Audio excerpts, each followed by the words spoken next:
Este programa tem classificação indicativa livre.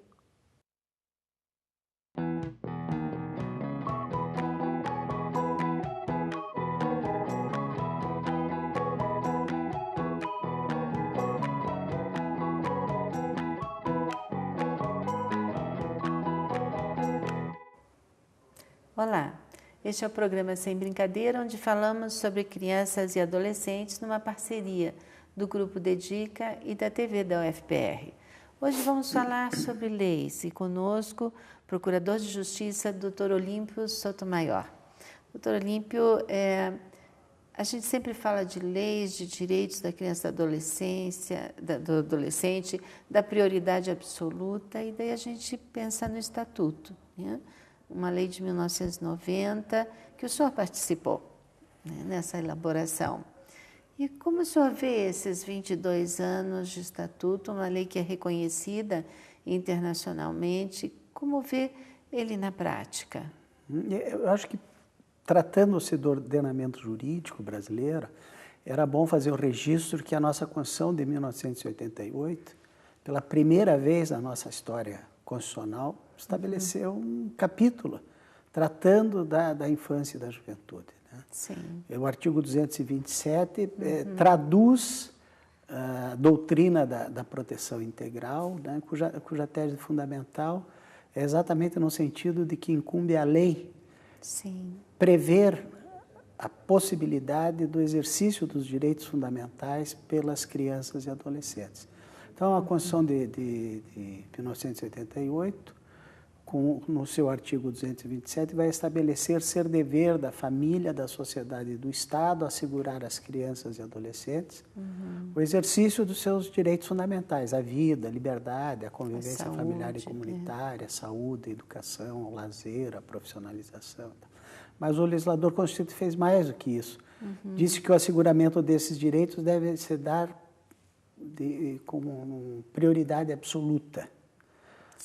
E o legislador, depois do Estatuto da Criança e do Adolescente, atua com uma forma de explicitação, de detalhamento dessa regra genérica da Constituição Federal.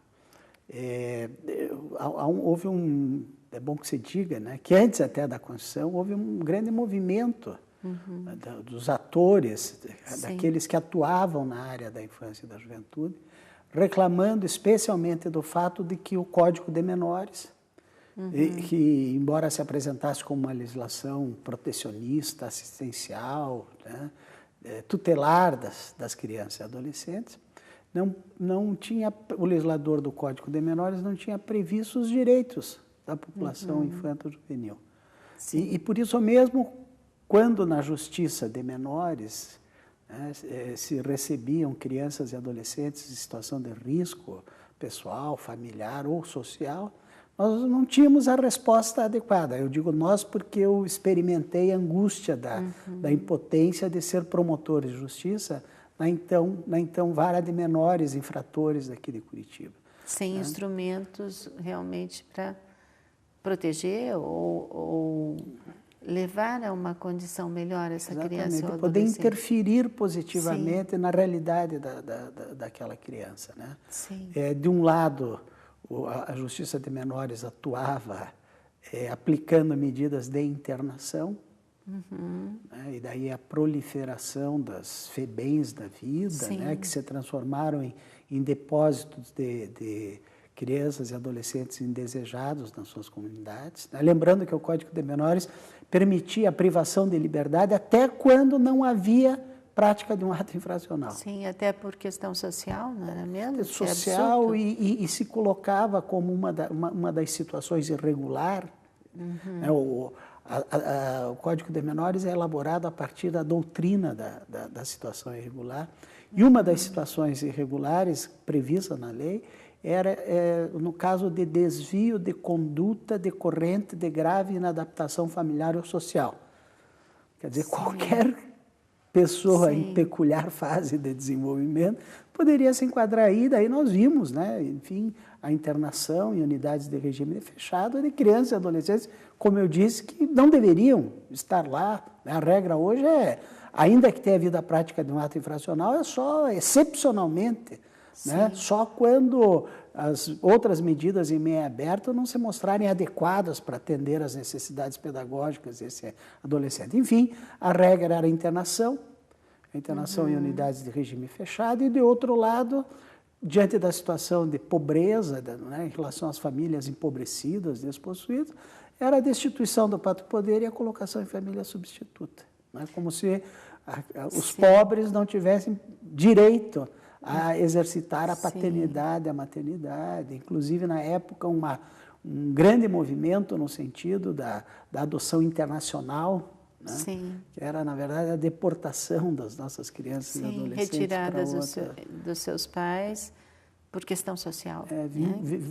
Rompendo, né, as relações, os vínculos familiares e as relações de afeto, porque os pais não tinham condições de atender às necessidades básicas dos filhos. Quer dizer, o mesmo Estado que não atuava no sentido de asseguramento de direitos, de promoção social das crianças e adolescentes e de sua família, ia depois lá e, através do Estado juiz, e punia, como se tivesse havido uma opção voluntária por viver naquelas condições. Então, o fundamental, e eu destaco, né, a grande mudança que há em relação à nova legislação, o Estatuto da Criança e do Adolescente, é exatamente o reconhecimento de que as crianças e adolescentes são sujeitos de direito.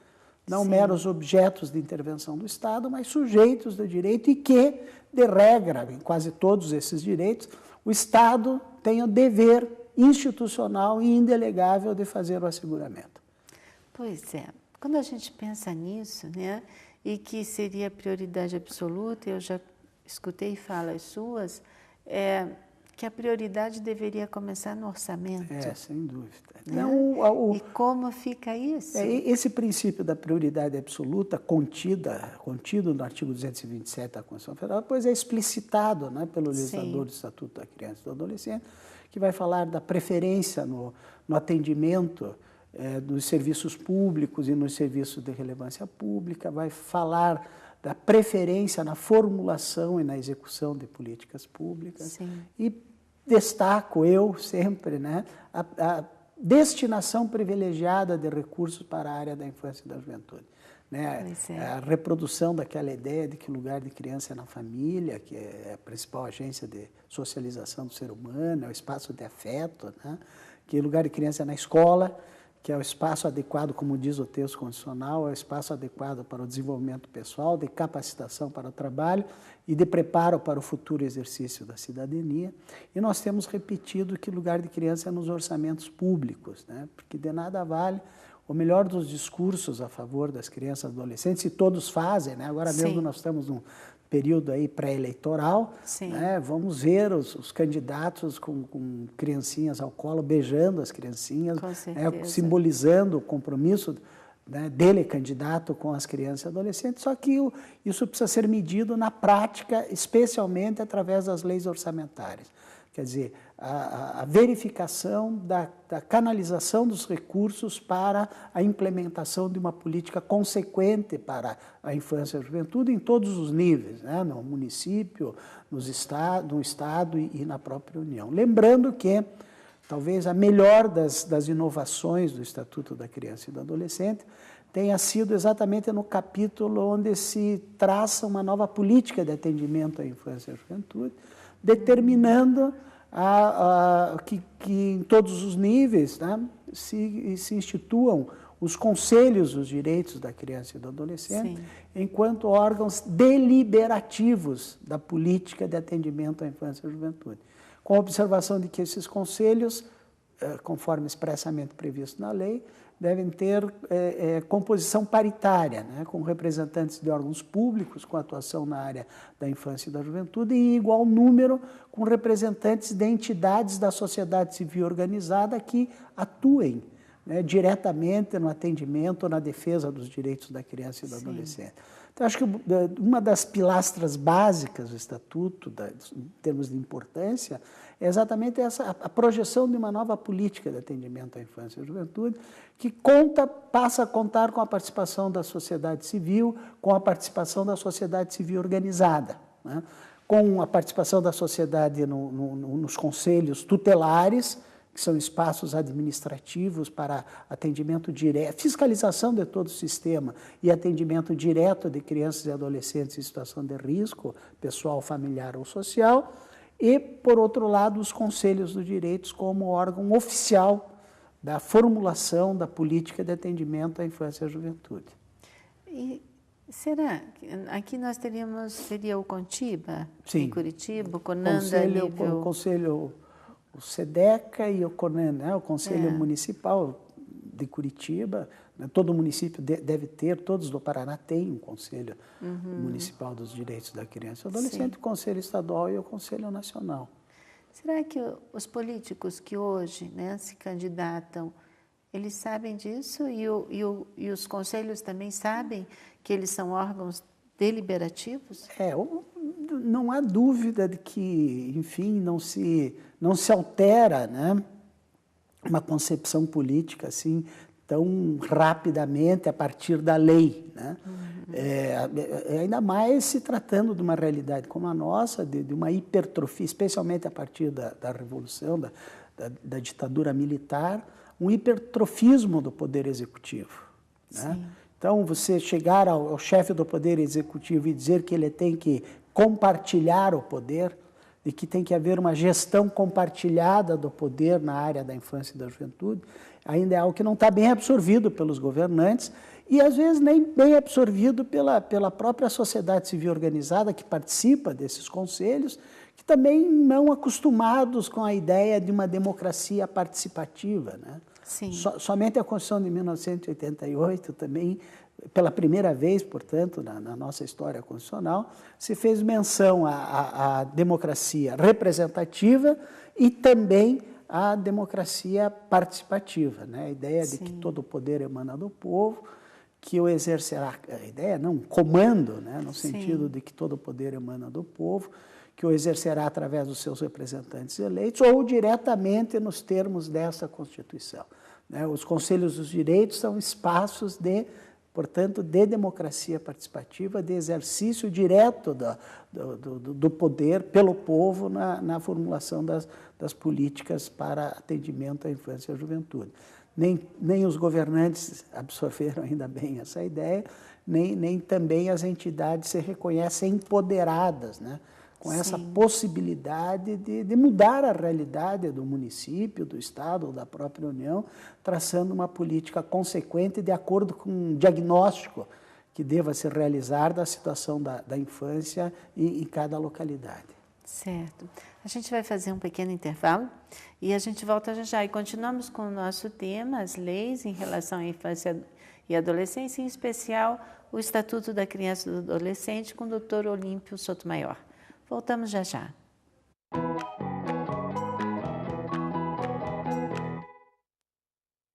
É quase 15, né?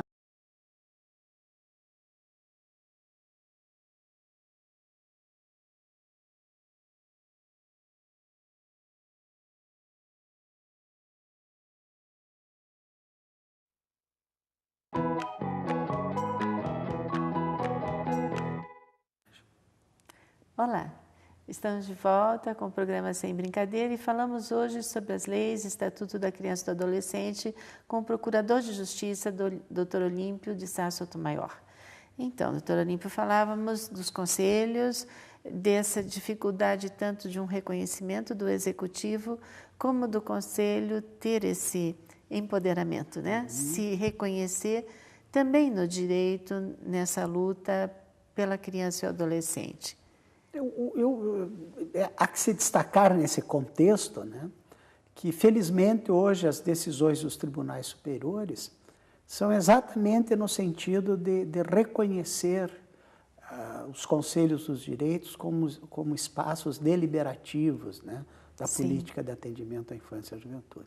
As decisões hoje pacificadas no Superior Tribunal de Justiça são no sentido de que o administrador passa a ficar vinculado às deliberações do Conselho dos Direitos, cabendo então a ele canalizar os recursos para a implementação dos programas e ações que foram definidos nessa política. Eu insisto que é possível fazer uma revolução no seu município, desde que se realize um diagnóstico adequado da situação da infância, o Conselho dos Direitos, então, delibere sobre a necessidade de programas e ações, e, a partir daí, as leis orçamentárias, desde os planos plurianuais até a lei de diretriz orçamentária, o orçamento propriamente dito, fazendo a previsão de recursos. Há decisões dos tribunais superiores bloqueando a execução orçamentária por não ter havido a destinação dos recursos para a infância e a juventude, que, como foi dito, segundo o princípio da prioridade absoluta, o princípio constitucional, tem preferência em relação às outras políticas públicas. Então, não pode o administrador implementar outra política pública não preferencial em detrimento daquilo que já foi definido pelo Conselho dos Direitos como necessário. Mas nós precisaríamos ter conselhos de direitos muito atuantes, tanto da parte pública, que representa o poder público, como especialmente esse que representaria as organizações não governamentais e de interesse. Porque, pelo que o senhor diz, então, eles teriam um valor imenso se conseguissem fazer um diagnóstico do que falta, do que sofre a criança, para daí poder fazer seus projetos e seus planos. Não seria assim? Na verdade, até hoje ainda, infelizmente, os conselhos não assumiram de maneira definitiva essa condição de formuladores da política. Sim. E acompanhar, especialmente acompanhar daí a execução orçamentária para ver se os recursos necessários para a implementação dos programas e ações estão lá previstos. Mas a decisão dos tribunais superiores hoje é claramente nesse sentido. E daí o que se recomenda, então, penso eu? Isso. De um lado, a participação de entidades representativas, da sociedade, aí eu quero me referir especialmente ao saber produzido nas universidades, enfim, das demais entidades da sociedade civil, nesse diagnóstico necessário para se dizer que num determinado lugar é preciso ter mais creche, no outro precisa ter programas para atendimento de crianças e adolescentes dependentes de álcool e droga, no outro para profissionalização de adolescentes, enfim, cada localidade com a sua realidade própria.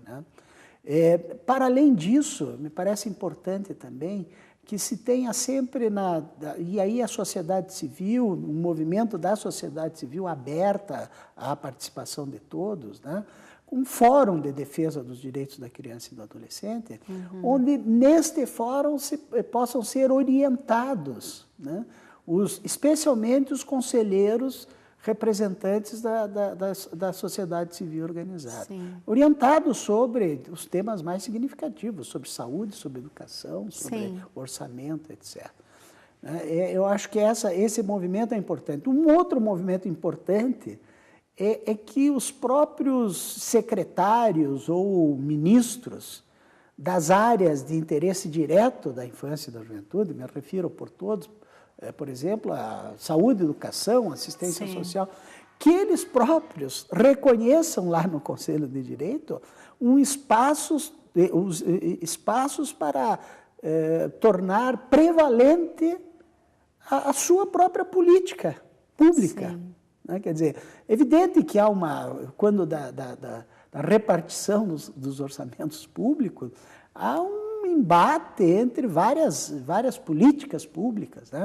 Então, aquele que é de uma área de interesse direto da população infantil juvenil tem que se aproveitar ele próprio do espaço para definir os recursos necessários, sem que ele tenha que fazer essa definição num outro espaço onde, às vezes, interesses, enfim, não tão significativos possam ser determinantes. Né? Porque aí seria o caminho por direito, por lei.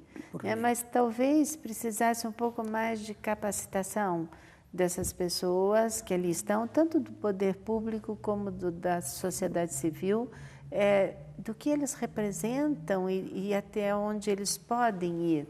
Porque me parece que dos que eu conheço, isso não é muito claro. E como as pessoas mudam, e agora provavelmente teremos mudanças, né, com novos políticos, me parece que as pessoas que começam sem um embasamento teórico mesmo, né, do que seriam os seus direitos e os seus deveres, porque se alguém se candidata ali, não está ali para nada. E lembrando que as entidades que integram o Conselho, na verdade, não representam a sua, quer dizer, aquele que é eleito não está lá para representar a sua entidade, Sim. Está lá para representar o conjunto das entidades e os interesses da população infanto-juvenil. É evidente, né, que nenhum conselheiro tem conhecimento enciclopédico para, num determinado momento, estar deliberando sobre questões de saúde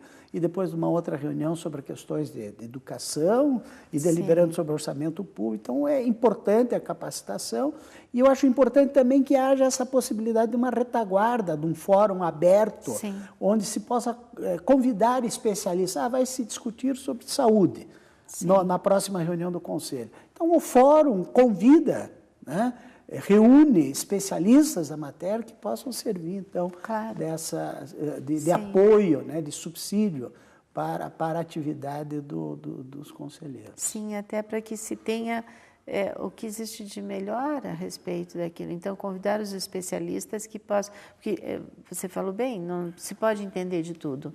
Então, mas se pode ter acesso a quem entende. Sem dúvida. Né? E a criança e o adolescente eles merecem isso. Mas em relação à população em geral, como usar o Estatuto da Criança em seu favor, o Ministério Público, que recursos eles têm de usar essa lei em favor de suas crianças e adolescentes? Bom, então fica o registro de que nós temos uma proposta de uma nova política de atendimento à infância e à juventude, né, com essa característica de ter um conselho deliberativo. Sim. Por outro lado, a grande mudança que também o Estatuto da Criança e do Adolescente determina é em relação à própria justiça da infância e da juventude. Eu sempre digo que, enfim, no início de carreira, e pelo interior e tal, ouvia muitas pessoas, né, problemas, né, com seus filhos, né, os pais, as mães, eu vou entregar meu filho ao juiz. Isso, né? Ainda existe. Com aquela ideia de que, levando a questão à justiça, né, você poderia encontrar uma solução adequada para aquele caso concreto. E, como nós vimos, na época do Código de Menores, isso era absolutamente impossível. Agora não.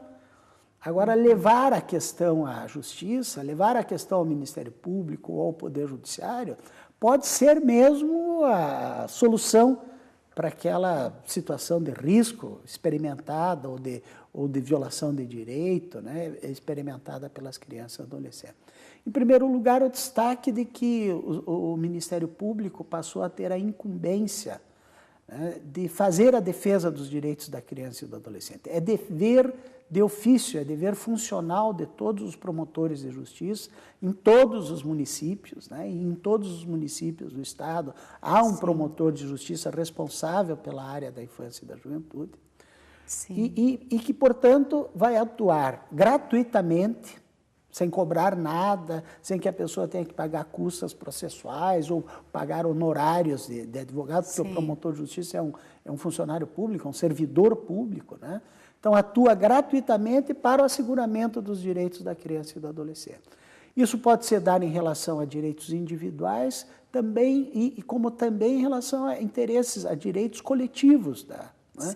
Então, a necessidade de uma creche, a necessidade de um posto para atendimento de saúde, ou para a instituição de um determinado programa, né, que foi deliberado pelo Conselho e o Poder Público não implementou, né? Sim. Então, o Ministério Público, especialmente através das ações civis públicas, vai propor, né, para a defesa dos direitos da população infanto-juvenil essas ações. Aliás, na verdade, na maioria dos casos, sequer é necessário propor a medida judicial, porque a lei permite que o Ministério Público, num procedimento administrativo, num inquérito civil que ele instaure, seja realizado um termo de ajustamento de conduta, onde o poder público, e eu sempre me refiro ao poder público, porque o grande violador dos direitos da criança e do adolescente, se não por ação, pelo menos por omissão, é o poder público, onde, sim, através desse termo de ajustamento de conduta, o poder público, então, se compromete a realizar a ação que lhe incumbe, que está previsto, como direito de todas as crianças e adolescentes. Então, eu sempre digo que a lei por si só não muda a realidade social. Por melhor que seja, a lei não tem o condão de modificar a realidade. Sim. O que muda, o que modifica a realidade é o exercício dos direitos que estão previstos na lei.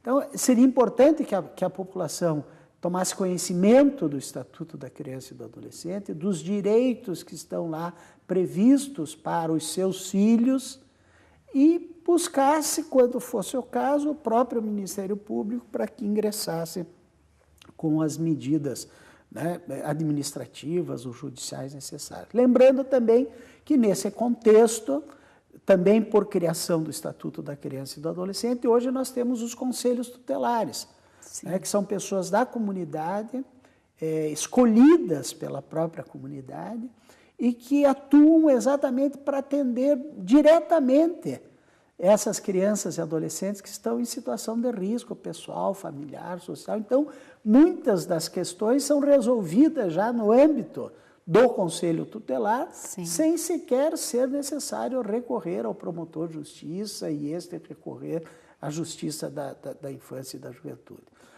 Como eu disse, o Conselho Tutelar é composto por pessoas da própria comunidade que se inscrevem num processo seletivo, participam Então, aí é um outro espaço de chamamento da sociedade civil. Às vezes eu ouço assim, as pessoas reclamando do Conselho Tutelar, do seu município, reclamando da atuação dos conselheiros, que também, tal qual bem você frisou em relação aos conselheiros dos Conselhos dos Direitos da Criança e do Adolescente, também os conselheiros tutelares precisam de capacitação permanente. Sim. Aliás, como precisam de capacitação permanente os promotores, os juízes, os atores, os atores sociais, todos eles. Mas o conselheiro tutelar, por não ter uma formação específica, por não existir uma formação específica para o exercício dessa função tão relevante, esses têm que, enfim, permanentemente se capacitarem para poder responder de forma eficiente, legal, jurídica, àquelas situações concretas. Mas eu sempre digo que, quando ouço reclamação contra o Conselho Tutelar, eu digo que cada município tem o Conselho Tutelar que escolhe. Não é que merece, mas é o que escolhe. Então, se o pessoal do sistema educacional reclama que o encaminhamento dado não foi o mais adequado, alguém do sistema educacional pode se candidatar e ser conselheiro tutelar, ou da área médica, ou da área de todas as áreas, de assistência social, para participar desse espaço importante. Como a ideia é de que, efetivamente, os conselhos tutelares cumprissem com essa função de fazer o atendimento direto das crianças e adolescentes, o legislador do Estatuto dá a eles poderes assemelhados ao do juiz da infância e da juventude. Então, os conselheiros tutelares podem requisitar os serviços públicos da área de educação, de saúde, de previdência, de segurança, enfim.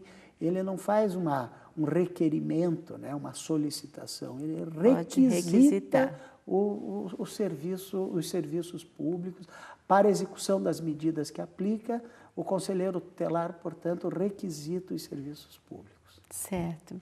A gente está terminando o nosso programa, acho que é conversa para muito tempo, né? Passou rápido. Eu quero agradecer muito a tua presença, o senhor ter aceitado o nosso convite, e eu vou agradecer em nosso nome esses que nos acompanharam, lembrando que os programas do Sem Brincadeira ficam no site da TV da UFPR, e a gente aguarda vocês na próxima semana com um novo tema do Sem Brincadeira. Até lá!